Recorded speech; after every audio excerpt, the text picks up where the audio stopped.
আসসালামু আলাইকুম। এটা একটা mini multi functional rechargeable portable light. এটা আমি অনেক দিন আগে কিনছিলাম, ভাবলাম এখন আপনাদের মধ্যে একটা রিভিউ দেই। এই লাইটটা পুরাটাই মেটালের তৈরি। এটার মধ্যে 3টা মোড আছে। এই হলো প্রথম মোড, এটা সেকেন্ড মোড, এটা থার্ড মোড। 3টা মোডেই মোটামুটি কাজের।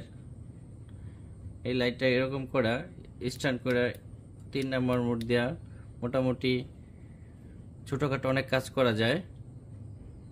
ছোটোর ভিতরে লাইটটা আমার অনেক ভালো লাগছে। এটা লম্বায় মাত্র 3.5 ইঞ্চি, যেটা পকেটে বা কেয়ারিংয়ের জন্য আমার মনে হয় না কোনো অসুবিধা হবে। যারা একদম ছোটোখাটো লাইট খুঁজতেছেন তারা এটা দেখতে পারেন। এই লাইটটা চার্জিং ব্যাকআপ মোটামুটি ভালো, একদম খারাপ বলা চলে না। যেহেতু লাইটটা ছোট, ব্যাটারিটা এটার মধ্যে ছোটই হবে। ঠিক আছে, সকলে ভালো থাকবেন।